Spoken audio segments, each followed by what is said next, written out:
When you see a big tractor like the one we've got here, you know, you're pulling that thing and black smoke is coming out, you're giving it all she's got, you've got some big problems out there. You've got some compacted areas. Now, obviously there's some management techniques to keep those compacted areas limited. And I thought it'd be a great time to talk about compaction on our show because a lot of you are out there doing some harvest right now and you're driving every which way through the field. Okay, yeah, you're driving every which way through the field, but here's the thing, you're out there with a grain cart too, and a lot of people will tell you, well, you shouldn't run a grain cart at all because you're going to have too much compaction. The way I look at it is I'm going to run a combine that's full and it's going to drive from halfway across the field all the way to the end of the field just to dump. I don't want to do that either. So either way, you're going to have some compaction issues. The thing is, we talk often about having the right tires out there, the right pressure, doing those kinds of things. That's important. But we do encourage a lot of people to use a grain cart because otherwise, how are you going to get all your work done in the fall? It's really difficult and you'd probably have to carry the load anyway with a combine that can't handle it as well as the grain cart. Okay, so talking about Darren's traffic issue,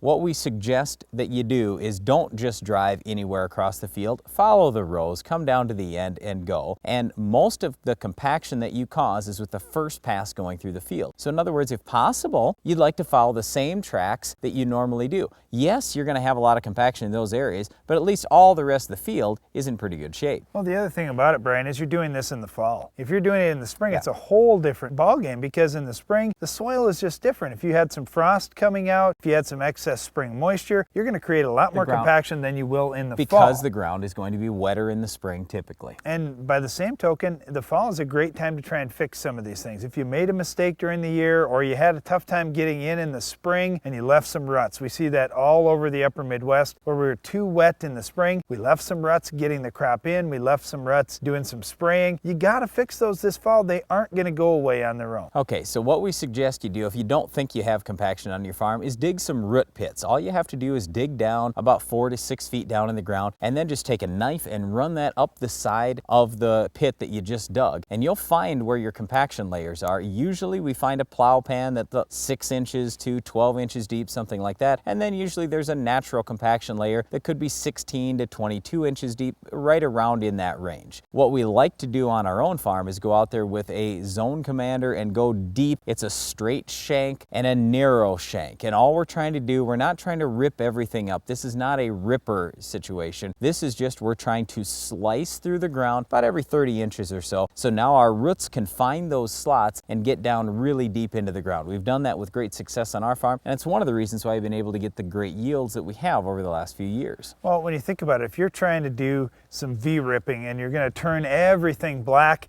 in the spring, in many cases, that ground is so soft, you're going to leave some big old ruts heading out through the field doing just about anything. By doing the zone tillage approach where we're just using straight shanks and we're only putting those shanks out every 30 inches, it leaves a good base in between those zones that we can still drive on in the spring without making a mess, yet it allows our root system to get down deep. Well, the other big thing is I'm just not a big fan of having the C shank because you can take subsoil from down 14, 18 inches in the ground and you can bring that up to the topsoil. We really don't want to mix our topsoil and subsoil. We'd like to leave the subsoil where it's at. So with the straight shank and the narrow point, we can do that. Now, before you get thinking, well, wait a minute, now the only way I can correct compaction is just by bringing out some big iron and doing some deep tillage. That is one way to do it. Another way to do it is naturally, not with freeze-thaw, but by planting a cover crop or a deep-rooted crop that'll have roots that'll actually penetrate those things. We do this on our farm. After wheat, we'll plant some turnips and radishes that are known for having a deep root system, and you can actually break up some of that compaction with systems like that. So you can do it biologically, so to speak, or you could do it with heavy iron as well. Yeah, but Darren, isn't freeze-thaw going to solve our problems? Won't that do it all by itself? Well, freeze-thaw can help a little bit, but if you look at it, I've been out in pastures where you can still see the wagon trail from 100 years ago. You can see right where those ruts were in the field, and that compaction has not been corrected in 100 years of freeze-thaw. So don't count on freeze-thaw doing a whole lot for you. What ends up happening, as that frost gets in the ground and those water particles get in between soil particles, they will move that soil up and down, and then as the thaw happens, that comes right back together and you still have that horizontal compaction layer. If you had a vertical layer, yeah, you may get some breaking apart a little bit. But as far as horizontal compaction, which most of us have, a tillage pan, or if you've been driving out there a lot on the same areas, that's not going to fix it. So you need to get out there and do something, whether it's a deep-rooted crop or doing some tillage. One of the most important things that I always tell people when it comes to this whole compaction talk is that, look, we realize everybody's going to have compaction, and we don't live in a perfect world. Even on our own farm, you know, in the spring it'll be a little wet and we'll say, well, I don't know, it's getting late. I'd kind of like to go and get this crop in, and so we go out there when conditions aren't quite ideal.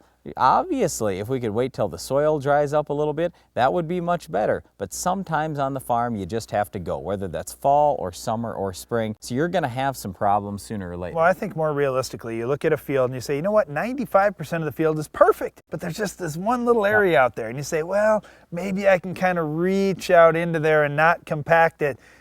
You know, in reality, you're going to cause some compaction in that 5% of the acres that aren't ready. But if you waited for 100% of the field to be ready, you may still be waiting to plant last spring's crop. But you know what? That's where tile really comes in. So especially in the western corn belt now, as we've had more rain over the last 25 years than we did the 25 years before that, there's so many more farmers putting drain tile in the ground, and all that does is lower the water table down. Well, by lowering the water table down, that allows air to be in those pockets of soil rather than water. And when you have air in there, you're going to have less compaction issues. So if you tile, what we're telling you is you absolutely will have less compaction on your farm. So be realistic on your farm. If you have some compacted areas out in your fields, whether you created them this spring, this summer, or even this fall, deal with them now so next year's crop can be successful. Well, if you want next year's crop to be successful, you've got to control our weed of the week. Can you identify this week's weed?